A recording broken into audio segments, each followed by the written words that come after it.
क्या हुआ? Mic check कर सब जाके फटाफट जाके माइक चेक कर बटन ऊपर जाइए बटन ऊपर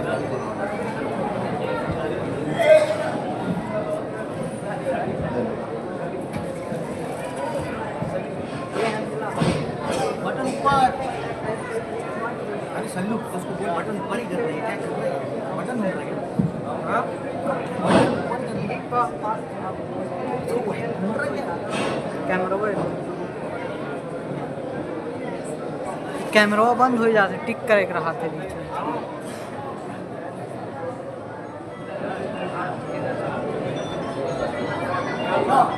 नंबर क्या है नंबर बोलो नंबर।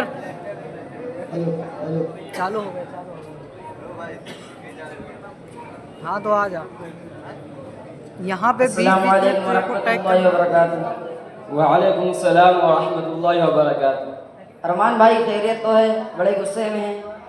हाँ गुस्से ही में हूँ। मेरे दामाद ने मेरी बेटी को 3 तलाक दे दी है। इसी के FIR दर्ज कराने पुलिस चौकी जा रहा हूँ। मोदी जी ने बहुत अच्छा काम किया है जो 3 तलाक पर पाबंदी लगा दी, लेकिन फिर भी कुछ जालिम लोग जो अपनी हरकत से बाज नहीं आ रहे हैं। मैं तो कहता हूँ कि इसको ऐसी सजा दिलवाओ और इस पर और इसके घर वालों पर ऐसी ऐसी दफात लगाओ कि छट्टी का दूध याद आ जाए और सब जेल में पड़े सड़ते रहें। मतलब यही के शोहर, सास, ससुर और ननंद सब जहेज का मुतालबा करते हैं और बेटी के साथ मारपीट भी करते हैं और फिर 3 तलाक देकर घर से निकाल दिए। इससे सारा घराना जेल में होगा और हाँ कम से कम 10 लाख रुपए नकद के साथ जिंदगी भर के लिए नान नफका का मुतालबा जरूर करना और जितना सामान जहेज में लिया था सब वापस मांग लेना। लेकिन अरमान भाई, इसके लिए पुलिस चौकी या कोर्ट जाने की क्या ज़रूरत है? वहाँ जाओगे तो आपका वक्त और पैसा बर्बाद होगा और दूसरे फरीक का भी बर्बाद होगा और बहुत मुमकिन है कि कोई फैसला आते आते बूढ़े हो चुके हों और अपने इमाम साहब और मुफ्ती साहब साथ में हैं, अपने समधी और दामाद को बुला लो, यही फैसला हो जाए। फैसला अगर हमारे मुताबिक होगा तो हमें मंजूर है, वरना नहीं। इमाम साहब तो फैसला शरीयत के मुताबिक करेंगे, इसमें किसी की रियायत नहीं होगी और इसी में दोनों के लिए भलाई भी है। नहीं, हमें इमाम साहब का फैसला मंजूर हो। अस्सलामु अलैकुम व रहमतुल्लाहि व बरकातुहू। वालेकुम अस्सलाम व रहमतुल्लाहि व बरकातुहू। आपके बेटे ने जो मेरी बेटी को तलाक दी है, इसी की रिपोर्ट लिखाने पुलिस चौकी जा रहा था। रास्ते में इमाम साहब मिल गए, उन्होंने सुलह की राय दी है। अगर आप अपने लादले के साथ चगाला जामा मस्जिद में अभी आ जाते तो सुलह हो सकती है, वरना कोर्ट कचहरी के चक्कर लगाते रहना। नहीं नहीं, हम लोग अभी आ रहे हैं।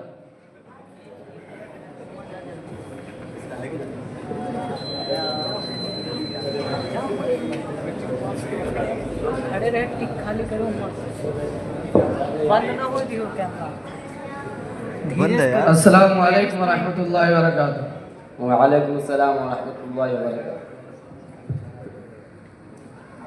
बेटा, तुम जानते हो कि हालात कितने ख़राब है। तलाक के उन्वान से पूरी मुस्लिम कौम को बदनाम किया जा रहा है, फिर भी तुमने एक साथ 3 तलाक ठोक दी।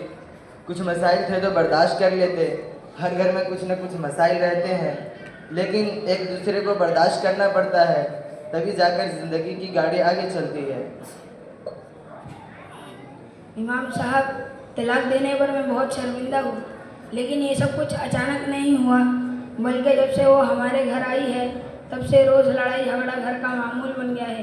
कभी माँ से, कभी बहन से, कभी भाई से, कभी मुझसे, और ज़रा सी बात पर सामान उठाकर बगैर किसी के इजाज़त के अपने मायके चले जाती है। बारहा समझाने की कोशिश की गई, इनसे भी समझाने के लिए कहा गया, मगर मेरी सास खुदा की पनाह वो यही कहती है कि बेटा दबगर नहीं रहना, जो होगा मैं देख लूँगी। अब आप खुद बताइए मैं क्या करता।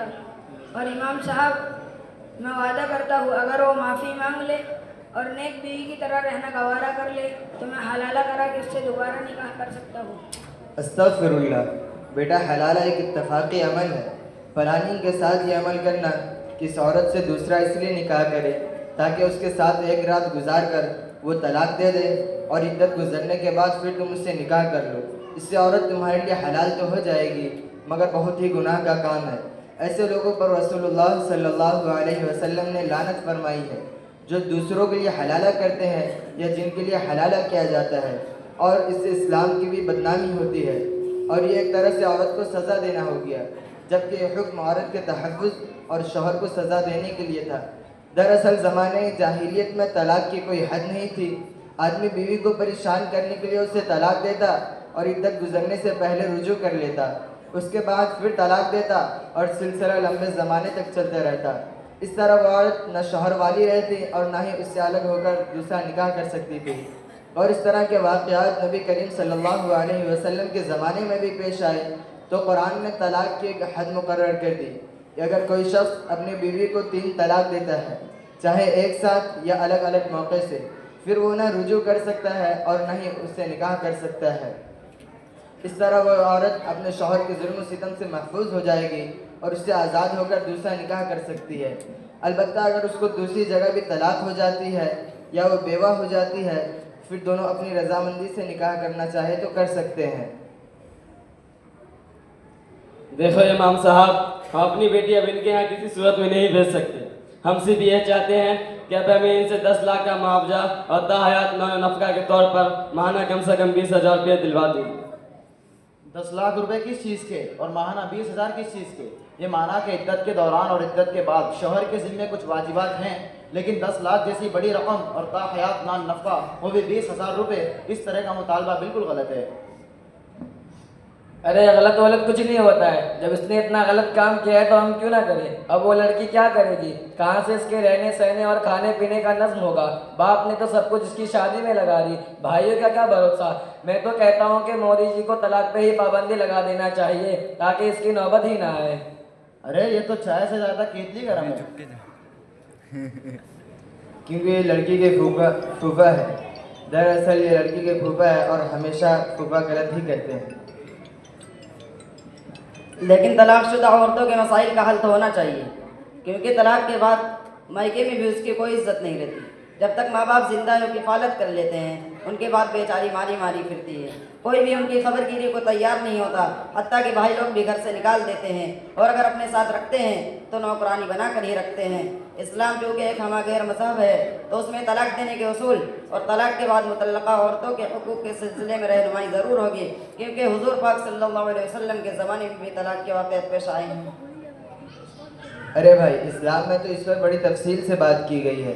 देखो सिद्दीक भाई, हर घर में थोड़ा बहुत इख्तलाफ, तू मैं लड़ाई झगड़े होते हैं, मानते हैं कि नहीं मानते? जी बिल्कुल होते हैं, हमारे घर में भी होते हैं।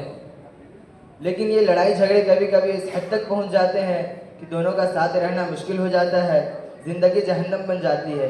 दोनों एक दूसरे की शक्ल देखना गवारा नहीं करते। ऐसी सूरत में दोनों एक दूसरे के हुकूक कैसे अदा करेंगे? ऐसी सूरत में दुनिया व आखिरत दोनों बर्बाद होंगे।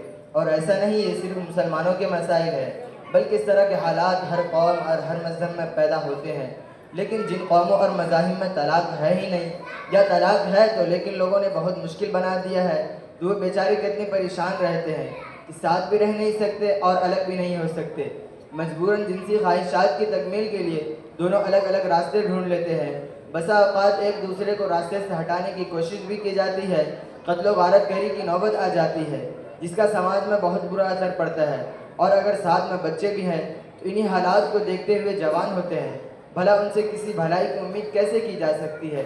इसलिए इस्लाम ने इन नागुज़िर हालात में तलाक की इजाज़त देकर उम्मत पर बहुत बड़ा एहसान किया है।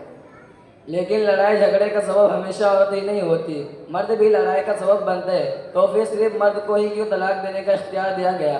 अगर औरत मर्द से छुटकारा हासिल करना चाहती तो इसको भी निकाह ख़त्म करने का इख्तियार होना चाहिए। हालांकि जब हम निकाह करते हैं तो काजी साहब दूल्हा और दुल्हन दोनों से इजाब कबूल कराते हैं, तो फिर तलाक में इम्तियाज़ क्यों?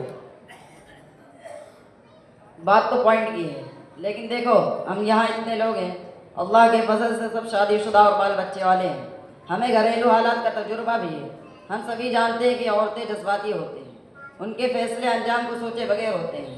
अगर खुदा न खास्ता औरतों को भी तलाक देने का इख्तियार होता तो क्या आज हमारी शादीशुदा ज़िंदगी महफूज रहती? क्या हम पर अब तक तलाक नहीं पड़ी होती?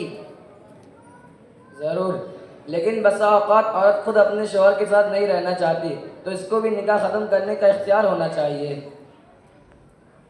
इस्लाम में इसका भी हल खुला की शक्ल में है ना भाई। इस्लाम ने किसी को मजबूर नहीं किया।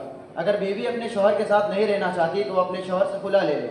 जिसकी सूरत यह है कि वो अपने शौहर से तलाक का मुतालबा करे, और अगर शौहर तलाक ना दे तो शरई अदालत में मुकदमा दायर करे, वो अदालत उसको खुला दिलवाएगी या निकाह को फस्ख कर देगी। और अल्हम्दुलिल्लाह मुस्लिम पर्सनल लॉ बोर्ड की तरफ से जगह जगह शरई अदालतें कायम की जा रही हैं। मैं ये कहना चाहता हूँ कि मर्द को अगर तलाक देने का इख्तियार दिया गया है तो इसे भी कुछ पाबंद होना चाहिए। जब मर्जी में आए तलाक दे दिए तो कोई बात नहीं हुई। अरे भाई, मर्द को बहुत पाबंद बनाया गया है, उसे घर का अमीर और जिम्मेदार बनाया गया है और बीवी को मामूर। इसलिए बीवी के लिए ज़रूरी है कि तमाम जायज़ उमूर में शौहर की इताअत करे। लेकिन अगर वो नाफरमानी करती है, शौहर से ज़बान दराजी करती है, लड़ाई झगड़े पर आमादा रहती है, तो शौहर को हुक्म दिया गया है कि पहले उसे प्यार से नसीहत करे, समझाए बुझाए। लेकिन अगर फिर भी वो नहीं मानती तो अपना बिस्तर अलग कर ले, क्योंकि कोई भी गैरतमंद बीवी ये बर्दाश्त नहीं करेगी कि उसका शौहर अलग बिस्तर पर रात गुजारे। लेकिन अगर फिर भी उसके रवैये में कोई तब्दीली नहीं आती है तो शरीयत ने इजाज़त दी है कि शौहर तंबीह के लिए बीवी को मार भी सकता है, लेकिन इस बात का ख्याल रखे कि चेहरे पर ना मारे और ना ही मार का निशान बदन पर पड़ना चाहिए। ये 3 मरहले मियाँ बीवी के दरमियान के हैं ताकि आपसी ताल्लुकात के ख़राब होने के बारे में किसी को मालूम ना हो सके। लेकिन अगर मार से भी बात नहीं बनती है तो ये मसला दोनों रिश्तेदारों के दरमियान रखा जाएगा और दोनों तरफ से एक एक संजीदा आदमी मुकर्रर किए जाएंगे ताकि उनके दरमियान सुलह करा दे। लेकिन अगर सुलह कराने के बावजूद बीवी इताअत पर आमादा नहीं होती है और अपनी पुरानी रविश नहीं छोड़ती है तो शौहर को इख्तियार है कि उसे सब्र और बर्दाश्त के साथ रखे और इसी तरह उसके साथ ज़िंदगी गुजार दे। और अगर चाहे तो बीवी को उस पाकी के अय्याम में जिसमें उसके साथ मुलाकात नहीं किया है एक तलाक रजई दे दे, ताकि अगर बीवी अपनी गलती पर शर्मिंदा हो और एक शरीफ खातून की तरह शौहर के साथ रहने पर राजी हो तो रुजू किया जा सके, वरना इद्दत के गुजरने के बाद वो खुद उससे अलहदा हो जाएगी। और इसके अलावा एक साथ 3 तलाक देना, बेवजह बीवी को सताना, मारना, ताना देना शराफत ही नहीं बल्कि इंसानियत के भी खिलाफ है। इसलिए तमाम मुसलमानों को इससे बचना चाहिए।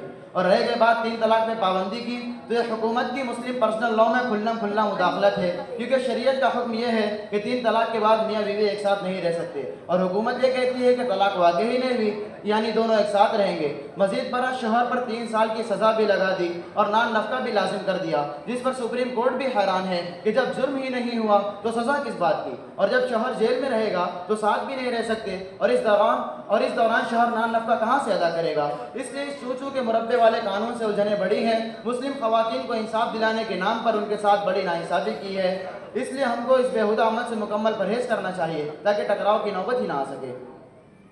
मुफ्ती साहब, तलाक देने के उसूल जो आपने बताए माशाअल्लाह बहुत अच्छे हैं, लेकिन तलाक के बाद जिन मसाइल से औरत दो चार होती है उसका भी कोई हल होना चाहिए। अरे भाई, तलाक के बाद इस्लाम ने औरत को बेयारो मददगार नहीं छोड़ा, बल्कि उसके लिए हुक्म यह है कि अगर उस खातून का इंतकाल हो जाए, अरे भाई, तलाक के बाद इस्लाम ने औरत को बेयारो मददगार नहीं छोड़ा, बल्कि उसके लिए हुक्म यह है कि इद्दत गुजरने के बाद वो दूसरा निकाह करे।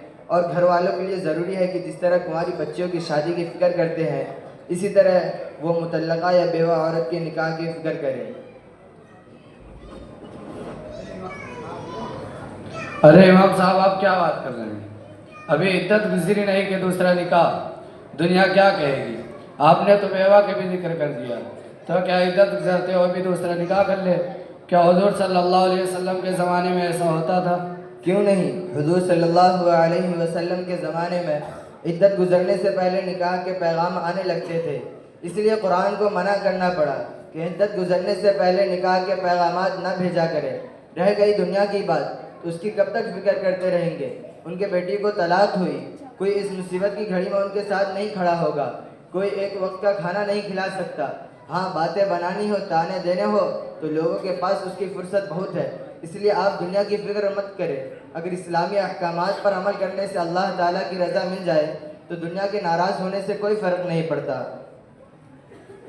लेकिन इन मुतल्लका और बेवा औरतों के साथ कौन निकाह करेगा, जबकि कुंवारी लड़कियों की शादी की तो लाले पड़े हैं। सिद्दीक भाई, आपके इस सवाल से शरीयत का एक दूसरा मसला हल हो गया कि इस्लाम ने मर्दों को 4 शादियों की इजाज़त दी है। अब जाहिर सी बात है कि अगर कोई 4 शादी करेगा तो सब तो कुंवारी नहीं होगी, बल्कि कोई कुंवारी होगी, कोई मुतल्लका होगी, कोई बेवा भी हो सकती है, जैसा कि हुजूर सल्लल्लाहु अलैहि वसल्लम के ज़माने में हुआ करता था। और आज भी अरब मुआशरे में मुतल्लका का कोई मसला नहीं है, वहाँ तलाकशुदा औरतों का निकाह कोई दुश्वार बात नहीं है। इसलिए अल्लाह ताला ने जिसे वसात दे रखी है, अगर वो 4 नहीं बल्कि 2 ही कर लिया करें, और जिनकी बीवियाँ इंतकाल कर गई हैं अगर वो भी दूसरी शादी कर लिया करें तो बिन ब्याही लड़कियों और औरतों के सारे मसाइल हल हो जाएंगे। अरे मुफ्ती साहब, ये बात पहले क्यों नहीं बताए? अगर पहले से मालूम होता तो मैं 2 नहीं 4 करता। अभी कौन सी देर हो गई है, अभी तो माशाल्लाह जवान दिख रहे हैं, 3 और कर लीजिए, मुकम्मल 4 हो जाएगी। ज़रूर, इंशाअल्लाह कल से ही कोशिश जारी हो जाएगी। लेकिन हमारी औरतें तो दूसरी शादी के बहुत खिलाफ रहती हैं। मैंने तो एक मरतबा मजाक में कह दिया था कि दूसरी शादी को सोच रहा हूँ। फिर क्या था, घर में महाभारत टन गई, उसके बाद से कभी ख्याल भी नहीं आया। यही तो उनकी नासमझी है। मुतअद्दिद शादियों में जितना फ़ायदा औरत को है इतना मर्द को नहीं।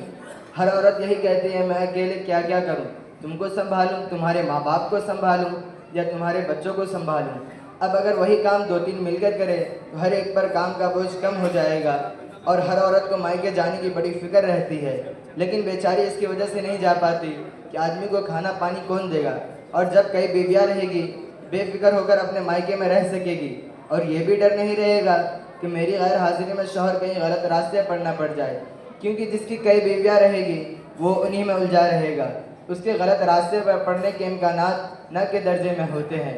उसके अलावा बच्चों को एक से ज़्यादा माओ का प्यार मिलेगा। कोई घर पर छोटे बच्चों की देख रेख करेगी, कोई बाजार से सौदा सलफ ले आएगी, कोई बच्चों को स्कूल ले जाएगी। गर्ज के अगर मिलजुल कर रहे तो जितनी आसानियाँ औरत को हो सकती है उतने फ़वाइद मर्द को मैसर नहीं होंगे। माशाअल्लाह इमाम साहब, आपने दूसरी शादी के इतने फ़वाइद बताए हैं कि मैं अपने बेटे अबू दुजाना की ज़रूर 4 शादी कराऊंगा। लेकिन अबू, अम्मी ने आपकी 2 नहीं होनी थी तो मेरी 4 कैसे होने दी?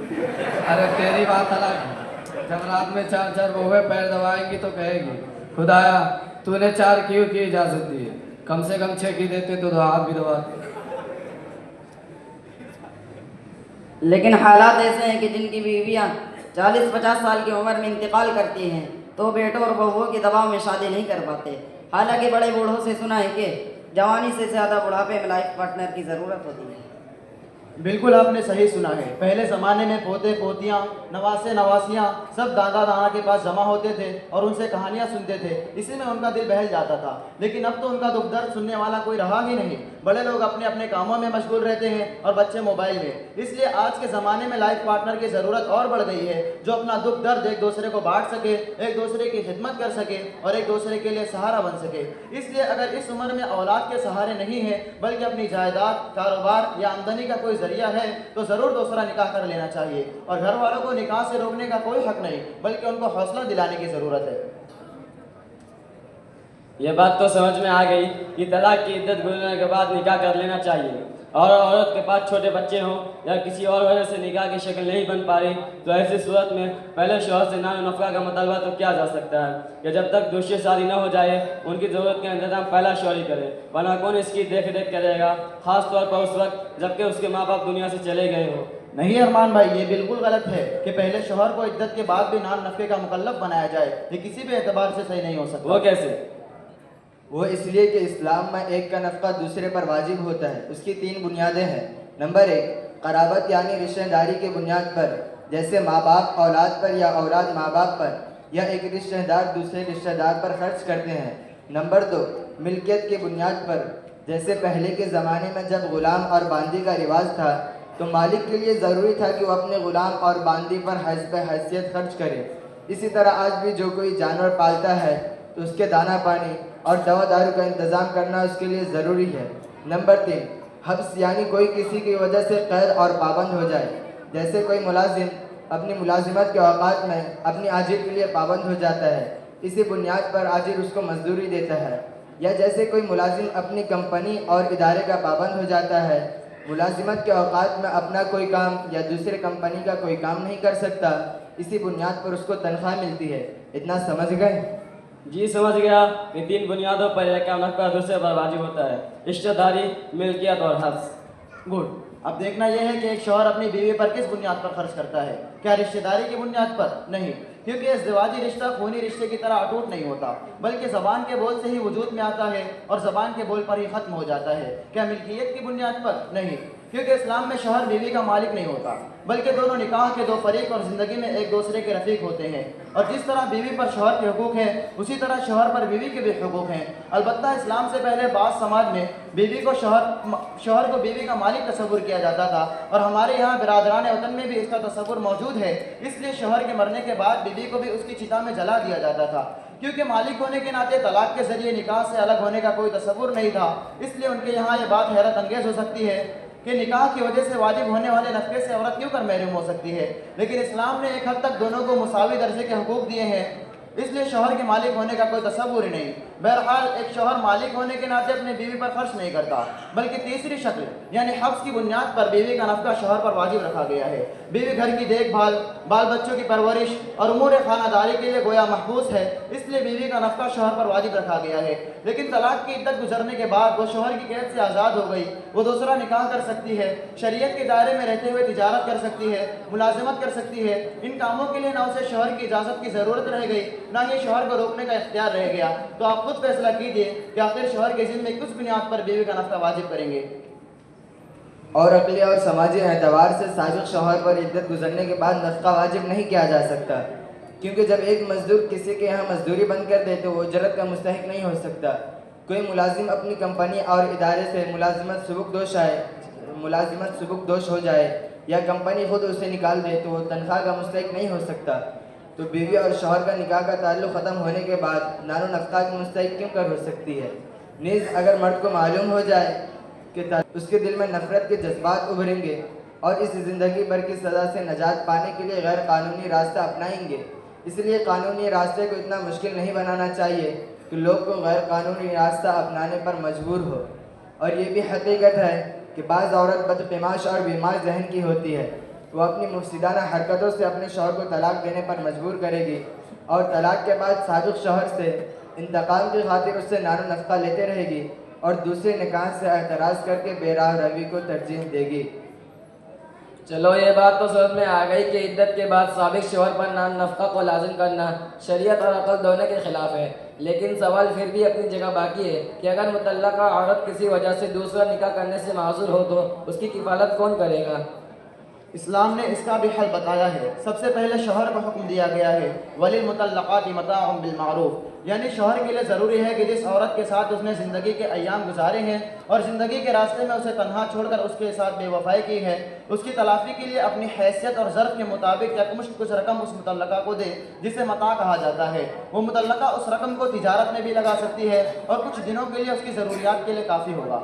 दूसरे, अगर वो मुतल्लका साहिब औलाद है तो लड़के की उम्र 7 से 8 साल तक और लड़की के बालिग होने तक, बल्कि उसके शादी तक माही परवरिश की हकदार है। इस सूरत में साबिक़ शौहर के लिए ज़रूरी है कि उस मुतल्लका के खाने पीने, रहने सहने और लिबास व पोशाक का इंतज़ाम करे। ये नफ़क़ा नहीं है बल्कि परवरिश की उजरत है, जिसे उजरत हज़ानत कहते हैं। और जिस फराग दिली के साथ शौहर दूसरी बीवी के बच्चों की परवरिश करता है, उसी फराग दिली के साथ साबिक़ा बीवी के बच्चों की भी परवरिश ज़रूरी होगी, वरना वो जालिम ठहरेगा और क़यामत की बासपुर से नहीं बचेगा। इस सूरत में उस मुतल्लका को 5-10 साल का सहारा मिल जाएगा। इस मुद्दत में वो अपने आप को संभाल भी सकती है।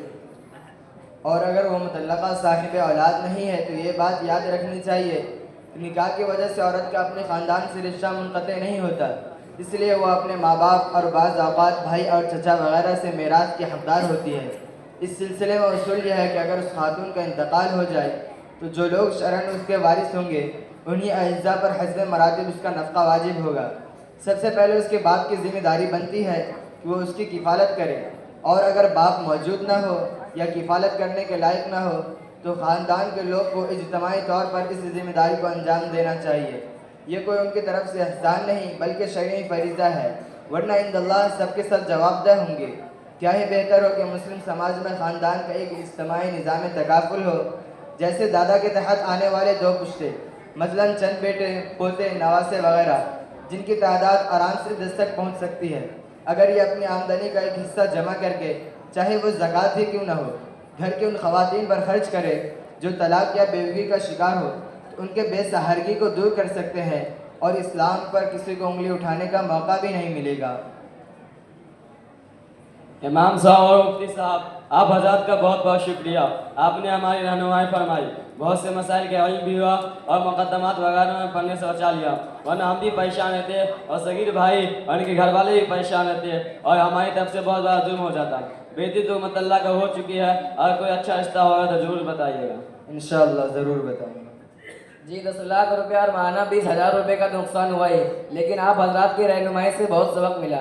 सच है कि उलमा सितारों की मानिंद होते हैं, उनकी रोशनी से हमें फ़ायदा उठाने की ज़रूरत है। अगर आज हमारी मुलाकात आप हजरात से नहीं होती तो हम मुकदमात में ज़रूर पड़ जाते और हमारी मुतालबात पूरे भी होते, लेकिन हमारी आखिरत तबाह हो चुकी होती और बहुत मुमकिन था कि हमारे साथ भी कोई इसी तरह का खेल खेलता और हमारी दुनिया भी बर्बाद हो जाती। बहरहाल बहुत बहुत शुक्रिया। इंशाअल्लाह आपसे सारे काम शरीयत के मुताबिक और आप हजरात के मशवरे से करेंगे। अरे भाई, अभी पूरा नुकसान नहीं हुआ है, बल्कि मुतल्लका बीवी इद्दत अबू दुजाना के घर में ही गुजारेगी, और इद्दत के बाद अबू दुजाना के लिए ज़रूरी होगा कि अपनी हैसियत के मुताबिक यकमुश्त कुछ रकम दे ताकि दिलजोई हो सके, और अगर अभी तक महर अदा नहीं किया है तो महर भी अदा करे। मुफ्ती साहब जैसा कहेंगे इंशाअल्लाह हम सब उस पर अमल करेंगे। अस्सलाम वालेकुम।